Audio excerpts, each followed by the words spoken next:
कबीर, असदुद्दीन ओवैसी, बकरुद्दीन अजमल के साथ सभी पार्टियों को बड़ा झटका लगा है। केरल, असम और पश्चिम बंगाल में मुस्लिम वोट काफी अहम है, जिसके चलते मुस्लिम वोट के आधार पर जो दल अपना सियासी दमखम दिखाने उतरे थे, लेकिन मुस्लिम समाज ने उन्हें करारा जवाब दिया है, या फिर ये कहें कि सिरे से नकार दिया है। पश्चिम बंगाल से लेकर केरला, असम तक मुस्लिम मतदाताओं को बीजेपी के खिलाफ बताया, लेकिन नतीजे में ऐसा कुछ नहीं दिखा। असम में बकरुद्दीन अहमद धाराशायी हो गए, तो बंगाल में हुमायूं कबीर अपनी सीट के सिवा कोई और दूसरी सीट नहीं जीत पाए, या फिर उस पर ज्यादा प्रभाव नहीं डाल पाए चुनाव पर। असदुद्दीन ओवैसी की पार्टी एआईएमआईएम का तो खाता तक नहीं खुला, ना असम में खुला, ना बंगाल में खुला। टीएमसी मुस्लिम बहुल वाली ज्यादातर सीटों पर अच्छा प्रदर्शन किया। पश्चिम बंगाल चुनाव में नौशाद सिद्दीकी, हुमायूं कबीर, असदुद्दीन ओवैसी की पार्टी मैदान में थी, लेकिन मुसलमानों ने इनके साथ होना उचित तक नहीं समझा। मुस्लिम मुस्लिम बहुल जो सीटें थी, वहां पर मुस्लिम आधार वाले दलों का ही नहीं, बल्कि कांग्रेस, लेफ्ट का भी सफाया हो गया है। ममता बनर्जी के पक्ष में खुलकर मुसलमानों ने वोट दिए हैं। पर सबसे बड़ी बात, हैदराबाद से आकर बंगाल की राजनीति में किंग मेकर बनने का असदुद्दीन ओवैसी का सपना फिर से चकनाचूर होता हमने देखा है। असदुद्दीन ओवैसी के ज्यादातर कैंडिडेट की जमानत जब्त हो गई है।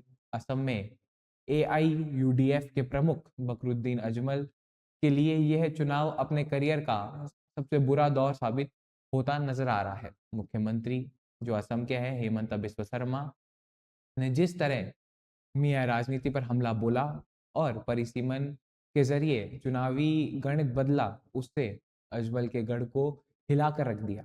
अजमल की पार्टी को 2 सीटों पर जीत हासिल करती दिखाई दे दी, मतलब एक तरीके से 2 ही सीटें जीत पाए।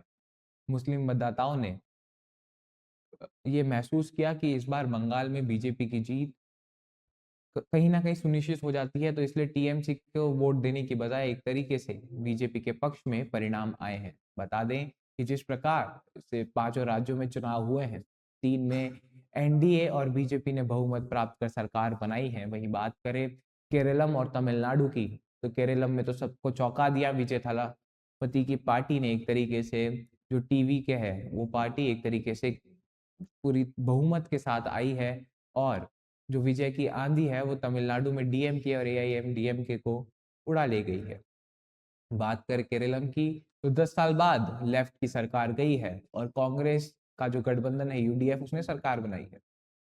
बंगाल में भाजपा की प्रचंड जीत हमने देखी, असम में भी जीत देखी, और पुडुचेरी में एक तरीके से हमने देखा कि किस प्रकार एनडीए गठबंधन ने 1/3 सीटें प्राप्त कर वहां पर सरकार बनाई है। तो 5 राज्यों में कहीं ना कहीं जो हमने शिफ्ट देखा है, वह कुछ नया और बदलाव चाहती थी जनता, इसलिए वह सिर्फ अगर असम और पुडुचेरी को छोड़ दें, तो बंगाल, तमिलनाडु और केरलम तीनों में ही सरकार बदली है।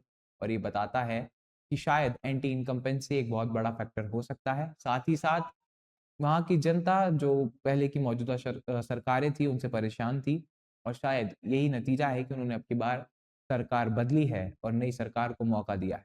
सबसे बड़ी बात, धीरे धीरे साउथ में भी अब भाजपा अपनी सीटें बढ़ा रही है। शायद 3 सीटें एनडीए की केरलम में आई हैं और 1 से 2 सीटें तमिलनाडु में बताई जा रही हैं। तो ये बताता है कि किस प्रकार से अब नॉर्थ, वेस्ट और ईस्ट के बाद साउथ में भी धीरे धीरे भाजपा अपना जो आकार है एक तरीके से खुद की जो मौजूदगी है वो दिखाने लग गई है, और शायद आने वाले समय में भाजपा और मजबूत साउथ में होती हमें दिखाई देगी। सबसे बड़ी बात, पुडुचेरी में सरकार बनाना, वो भी पूर्ण बहुमत के साथ, ये बहुत बड़ी बात है, और लगातार वहां पे एनडीए मजबूत रहा है। सबसे बड़ी जीत बंगाल को बताया जा रहा है, जहां पे 200 प्लस सीटें लाकर भाजपा की प्रचंड जीत ये बताती है कि अब कहीं ना कहीं टीएमसी को की जो मुश्किल है वो बढ़ने वाली है। आने वाले समय में भी टीएमसी के लिए बहुत मुश्किल होने वाला है समय।